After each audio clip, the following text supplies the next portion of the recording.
Hi everybody. Today is Thursday and it is the 20th of May, so I've been back from Germany for 6 days now. I'm happy to say that I pretty much conquered jet lag. I managed to stay in bed until about 7:40 this morning, which was a nice change from having woken up at 5:30 and 5:40 and 5:50 the last few days. And I said in a previous post, or in previous posts, I wrote that I would be reflecting more about my travel experience, and there's a lot that I could say about that, and I suppose that that'll go beyond this video segment. But one thing that I wanted to talk about was how when you travel, you're not only experiencing foreign environments. That's part of what travel's about. But I think it's also about being able to return home and see your own home and your own experiences here through a lens of an outsider. That is to say that I like travel because it makes my home strange. It enables me to witness things that I ordinarily wouldn't be able to notice because I'm imbued in this life here. And the thing I want to reflect on along those lines today is about language, and in particular the English language, because it's an issue when we travel into non-English speaking countries that we have to contend with the language barrier. And I don't like to travel places where I have to lay claim to an expectation or an entitlement about about other people's speaking English and demanding that people speak English with me. That I don't like. It makes me feel arrogant, and it's an uncomfortable privilege.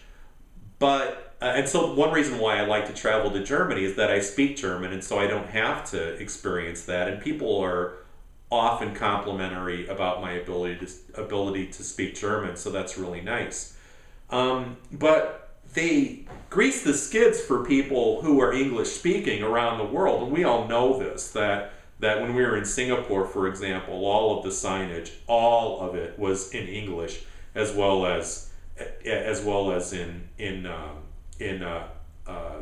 Mandarin and Bahasa Malaysia, and in Tamil it was in English, in great big letters in English. So they cater to English speakers around the world. Singapore, I realize, has English as an official language, but even in countries that don't, they cater to English speakers. Now, an obvious example of this is in this restaurant menu that I picked up. The last evening meal I had in Heidelberg was at a restaurant called Chinatown, Restaurant Chinatown in Hamburg.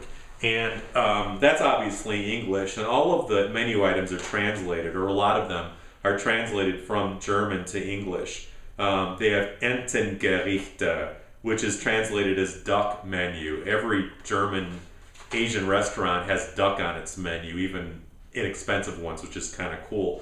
But so all of these are translated. Spezialitätensuppe, translated as specialty soups, and so forth. So this is the kind of thing that you would expect with regard to how tourists are managed, and the role that English plays in commerce there is a matter of translation. But there's another trend, another phenomena that I find even more interesting, and that is this nonstop use of English in advertising. And an example of this is there's a company called MyVale. If it were pronounced by a German person reading these letters, it might be pronounced as Vale, V-A-L-E, but I suspect that it's pronounced as Vale. And the thing about these shoes is that they're made from they're made with insteps that you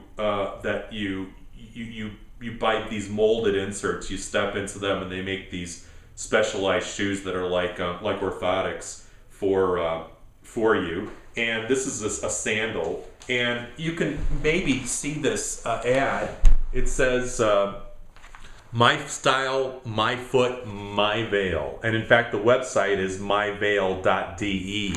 And it says made in Germany in English, made in Germany. Not produziert in Deutschland or whatever you would say in German, but it's in English. Now the text in the ad is German, but these slogans, these catchphrases, these terminologies that get your attention with respect to the ad are in English, and that's a phenomenon not only in print advertising but also in television commercials as well. Well, they'll have all this narration in German, and they'll say something like "Enjoy your lifestyle" or my T-Mobile or something along those lines, and that's interesting.